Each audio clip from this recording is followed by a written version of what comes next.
सच हुआ खेसारी लाल यादव का सबसे बड़ा डर एक घमंड ने कर दिया सब कुछ खत्म। कहां दिखाएं मुंह, कैसे हारे खेसारी। 25 साल की लड़की मैथिली ने पलट दी कहानी। अकेले लड़ी फिर भी जीती। हवाबाजी वाले गायक कैसे हुए फेल।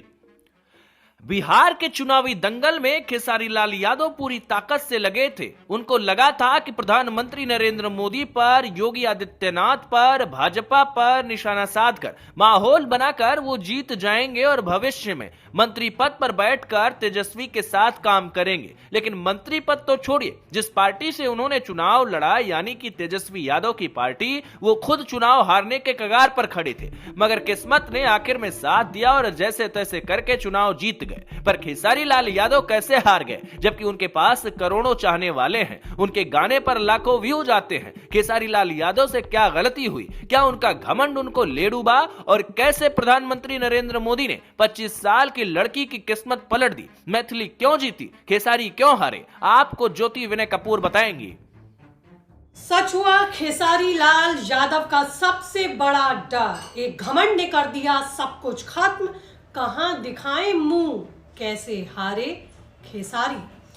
25 साल की लड़की मैथिली ने पलट दी कहानी। अकेले लड़ी फिर भी जीती। बिहार के चुनावी दंगल में खेसारी लाल यादव को जनता ने ऐसी पटखनी मारी कि सुर्खियां ही बन गया।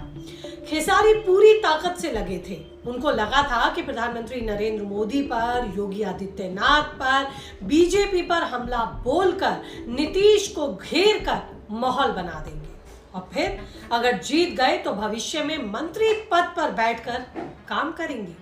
लेकिन मंत्री तो छोड़िए, जिस पार्टी से उन्होंने चुनाव लड़ा यानी कि तेजस्वी यादव की पार्टी के सामने खुद चुनाव के नतीजों के बाद भविष्य की तमाम चुनौतियां खड़ी हो गई हैं। अस्तित्व पर तमाम सवालिया निशान लग गए हैं। किस्मत ने आखिर में साथ दिया और जैसे तैसे कर चुनाव जीत गए। पर खेसारी लाल यादव कैसे हार गए, जबकि उनके पास तो करोड़ों चाहने वाले, उनके गाने पर लाखों व्यूज। खेसारी लाल से ऐसी क्या गलती हुई, उनका वो कौन सा घमंड था जो उन्हें ले डूबा, और कैसे नमो के मैजिक ने 25 साल की लड़की की किस्मत पलट दी। मैथिली क्यों जीती, खेसारी क्यों हारे, बताऊंगी आपको। नमस्ते, आपके साथ मैं हूं ज्योति विनय कपूर। तो दोस्तों, कहते हैं ना, सियासत में सिर्फ जो दिखता है हमेशा वही नहीं बिकता। हर बार ऐसा हो ये जरूरी नहीं। प्रशांत किशोर की नई नवेली पार्टी की क्या हालत हुई, ये अब सबके सामने है। विपक्ष के सारे नेता बिहार में डेरा डालकर बैठ गए थे। लगा था कि इस बार महागठबंधन कुछ कमाल कर जाएगा, लेकिन महागठबंधन को नमो के सामने फिर हार का ही स्वाद चखना पड़ा। फिर एनडीए को एक बार फिर बिहार में जीत मिली। प्रधानमंत्री नरेंद्र मोदी की अगुवाई में नीतीश कुमार को चेहरा बनाकर चुनाव लड़ा गया और मोदी की जोड़ी ने तगड़ा दमखम दिखाकर 15 साल बाद फिर ऐतिहासिक जनादेश हासिल किया। 243 सीटों वाली विधानसभा में भारतीय जनता पार्टी के कैंडिडेट्स और साथी कैंडिडेट्स ने मिलकर 202 सीटों को अपने नाम कर लिया। बीजेपी बिहार के इतिहास में पहली बार सबसे बड़ी पार्टी बनकर इन चुनावी नतीजों में उतरी, जो वाकई अपने आप में बड़ी बात है।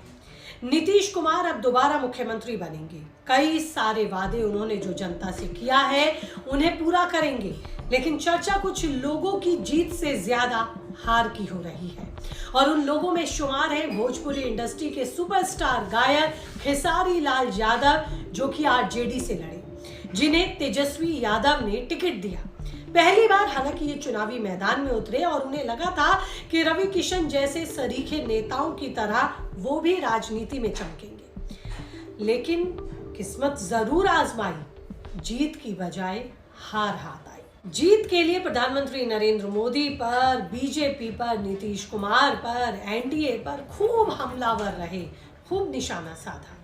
लेकिन गाना गाने में और राजनीति करने में फर्क होता है, ये तो खेसारी लाल यादव को पता चल ही गया होगा, और साथ ही ये भी पता चल गया होगा कि राजनीति के लिए समीकरण और चुनाव कितना जरूरी है। राजनीति के जानकारों की बातें अगर आप सुनेंगे तो हैरान रह जाएंगे।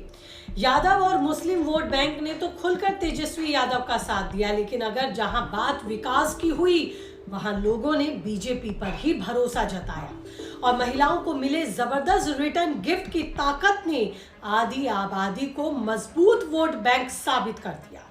कई लोग कह रहे हैं कि जरूरत से ज्यादा अटैकिंग होना भी खेसारी लाल यादव को हार की ओर ले गया। हेलीकॉप्टर से उतर रहे थे, माहौल बना रहे थे जैसे कि बहुत बड़े नेता हों।